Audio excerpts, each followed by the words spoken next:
They say that blood is thicker than water. From the moment we are born, we are taught a singular universal truth. Family is everything. It is our foundation, our safety net, and the one bond that is supposed to be unbreakable. But what happens when that bond becomes the very thing that breaks you? Right now, across America and the world, there is a silent epidemic. It's happening in millions of households, yet it remains one of society's last great taboos. Adult children are making the agonizing decision to cut ties with their parents. Siblings are drifting into silence. It is called family estrangement. To the outside world, it looks like a sudden act of rebellion, a child being ungrateful, a parent being abandoned. But if you look closer behind the silence, there is rarely a simple story of anger. Instead, there is a profound, complex psychology of survival. Why do people actually do it? Is it an impulsive decision, or is it a desperate measure to preserve one's own sanity? In this video, we are diving deep into the psychology of family estrangement. We will debunk the myth of the sudden break, explore the cumulative trauma that forces a person to walk away, and analyze the toxic dynamics from emotional neglect to narcissistic control that make no contact the only viable option. If you are struggling with guilt or trying to understand why someone you love has walked away, this is the explanation you've been looking for. This is the truth behind the silence. Let's begin. Estrangement almost never begins with a dramatic explosion. It begins with erosion. Slow, quiet, almost invisible to everyone except the person living through it. For years, even decades, the relationship looks normal from the outside. Birthdays are celebrated, holidays are endured, smiles appear in photos, but beneath the surface, something is wearing down layer by layer. Not because of one catastrophic event, but because of hundreds of small ones that accumulate like sediment at the bottom of a river. Psychologists call this micro-trauma, the subtle criticism disguised as concern, the boundary that gets pushed just a little further each year, the dismissive tone that tells you your feelings don't matter, the constant pressure to be who they want you to be, not who you are. Individually, these moments seem minor. Together they become a psychological climate, and over time your body begins to respond before your mind does. You tense before the phone rings. You rehearse conversations before family gatherings. You shrink parts of yourself to keep the peace. What you once called family dynamics becomes chronic anxiety, woven into your daily life. This is the erosion most people never see. Estrangement doesn't happen because someone suddenly stops caring. It happens because they have gradually run out of capacity, out of energy, out of hope, out of space to keep absorbing the same wounds. Before the break comes the exhaustion, and before the exhaustion comes years of being slowly worn down. This is the true beginning of estrangement, not anger but depletion. From the outside, estrangement often looks abrupt, like someone woke up one morning, got angry, and decided to disappear. Parents describe it as out of nowhere. Friends say, but everything seemed fine. But that's the illusion of the volcano effect. A volcanic eruption looks sudden only to those who weren't paying attention to the pressure building beneath the surface. Love doesn't appear overnight. It forms quietly, silently over years. The mountain holds it in until it can't. Family estrangement works exactly the same way. The final argument, the holiday meltdown, the hurtful comment, those are never the true cause. They're simply the moment the internal pressure becomes unbearable. The final trigger in a long chain of ignored boundaries, invalidated emotions and unresolved pain. To the parent, it feels like you cut me off because of this.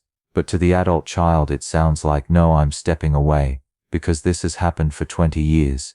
The break looks sudden only because the suffering was silent. Arrangement is rarely a reaction. It is a culmination, a release of years of pressure that could no longer be contained.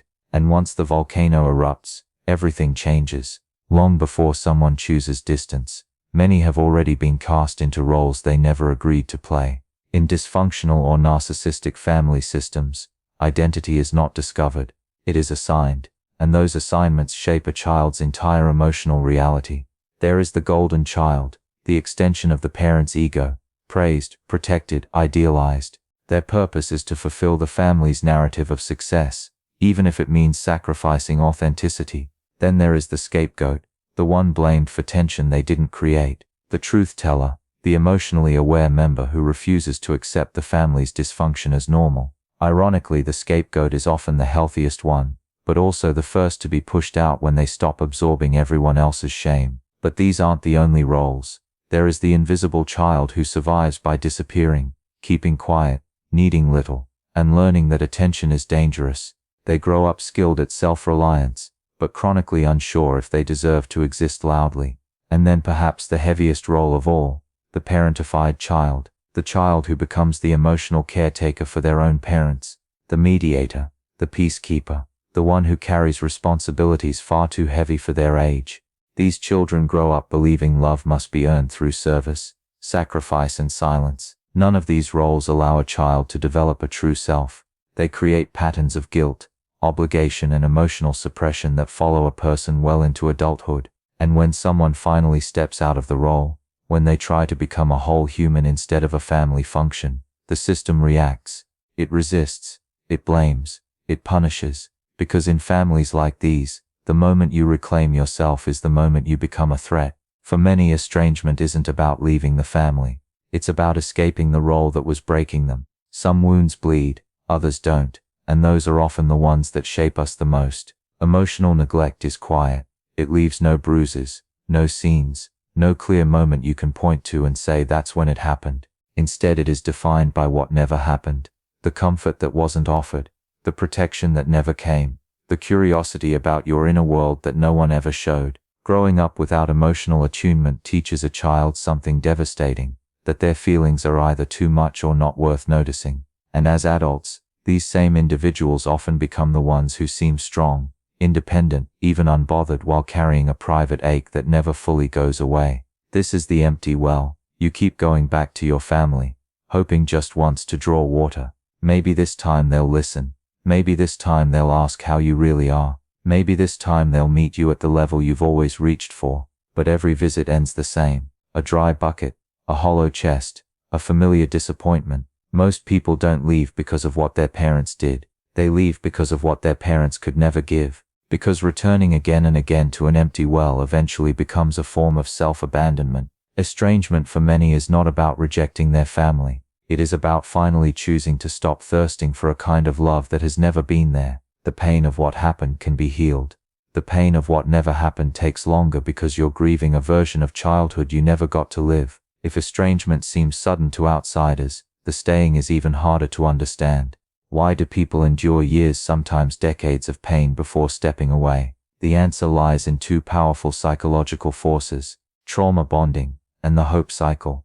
Trauma bonding forms when moments of harm are intertwined with moments of warmth. A cutting remark followed by an apology. A cold silence followed by a rare expression of affection. A boundary crossed, then a promise that things will be different. The nervous system becomes conditioned to confuse inconsistency with love.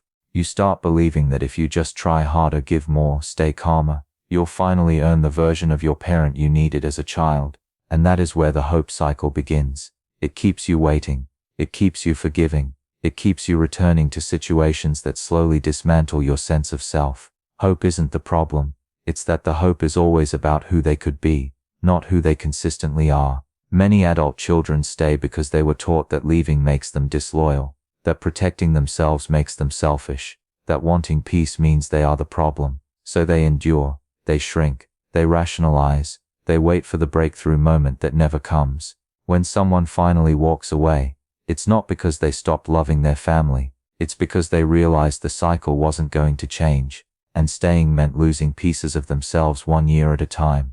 Arrangement often begins with a heartbreaking realization: if I stay, I'll disappear. When people hear the words no contact, they often imagine a drastic emotional cutoff, an act of punishment or revenge. But in reality, distance is rarely a declaration of anger. It is a strategy of survival, and it doesn't always come in one form. Some choose low contact, reducing conversations, shortening visits, keeping topics surface level. It's a way of saying I still care, but I can't give you the same access to my inner life anymore. Low contact is often the first attempt at reshaping the relationship without ending it. Others use gray rock, a method designed to minimize emotional engagement. They become neutral, predictable, and unreactive, because reacting is exactly what fuels the old patterns of conflict, manipulation, or guilt. Gray rock isn't coldness, it's self-protection. And then after years of trying, some choose no contact, not because they hate their family, but because every lesser boundary was ignored. No contact becomes the final tool.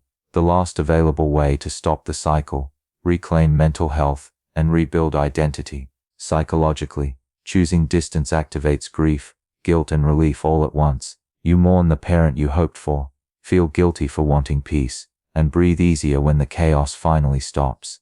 It is a deeply conflicted decision, one made only after every other attempt has failed. Distance is not rejection, it is clarity. It is the moment someone says, I can't change you, but I can protect myself. And for many, that distance, whether small or total, is the first time they finally feel safe. When someone chooses distance from their family, the world often assumes the hardest part is the separation itself. But the deeper pain, the part almost no one talks about, is the grief that follows. Ambiguous loss is a unique kind of mourning. It happens when the person you're grieving is still alive, still walking around, still posting photos at Christmas, yet emotionally unreachable. There is no funeral, no final goodbye, no ritual to help you move forward, just a lingering ache, a question mark, where clarity should be. You're grieving not only the relationship you lost, but the relationship you never had, the version of your parent who might have protected you, understood you, or loved you without conditions. And letting go of that imagined parent, the one you wished for your entire childhood, can feel like losing them twice. Then come the holidays. Thanksgiving tables with an empty seat, Christmas mornings that feel too quiet. Everyone else seems wrapped in warmth, while you're navigating a complicated invisible grief no one knows how to comfort. And yet, even in grief there is relief. The anxiety is gone. The chaos has stopped. Your nervous system finally exhales. But that relief often comes with guilt, as if choosing peace makes you disloyal to the people who raised you. This is the emotional cost of freedom, the heartbreak of choosing your well-being over your history. It is not easy, it is not simple, but for many, it is the only way to stop inheriting the pain they were never meant to carry. And healing begins the moment you realize you can mourn what you lost and still move toward the life you deserve. For many people, estrangement is not the end of a story. It is the beginning of a life they were never allowed to fully live. Because once the noise quiets and the guilt softens, something unexpected begins to emerge. A sense of self that had been buried under years of roles, expectations, and emotional survival strategies. Reclaiming identity is not a sudden revelation. It's a slow, tender rebuilding. You learn to ask questions you were never permitted to ask. What do I actually want? What do I enjoy? What feels safe for me? And perhaps for the first time, your choices are not filtered through fear of judgment or punishment. You stop shrinking. You stop apologizing for existing. You begin to trust your inner voice, the one that was silenced for so long. Healing also means breaking the generational cycle. Many adults who step away do so not out of resentment, but out of clarity. This ends with me. They refuse to pass on the chaos, the emotional starvation, the conditional love. They begin to parent themselves with gentleness, and if they eventually have children, they offer them a version of safety they never received. And along this path, something beautiful happens. You discover the concept of a family of choice, a partner who truly listens, friends who feel like home, mentors, communities, and connections built on mutual respect, warmth, and emotional honesty. People who don't love you because of obligation, DNA, or tradition, but because they see you, value you, and choose you. This is where the cycle breaks. Not when you walk away from the family you were born into, but when you begin building the family your spirit always needed. Reclaiming identity is an act of courage. Creating a family of choice is an act of liberation. And together they form the foundation of a life no longer defined by pain but by possibility. In the end, estrangement is not truly about breaking a family apart. It's about redefining what family means. For some, family is the people who raised them. For others, it becomes the people who finally made them feel safe. Both truths can exist at the same time. Walking away doesn't mean you are heartless. It means you stopped walking back into the fire just because you were told to. It means you chose peace over chaos, clarity over confusion, healing over history. And that choice, though painful, is profoundly brave. As you move forward, you are allowed to grieve. You are allowed to grow. You are allowed to build a life shaped not by the wounds of your past but by the love you choose, the boundaries you deserve, and the future you're finally giving yourself permission to live. And if this video made you feel seen, even in a small way, I want you to know you're not alone. There are thousands of people walking this same quiet, complicated path. If you'd like to stay connected, consider subscribing. We explore the hidden corners of the human heart here every week, and if you feel comfortable, share your experience or reflections in the comments below. Someone else might find strength in your story. Take care of yourself. You deserve to heal.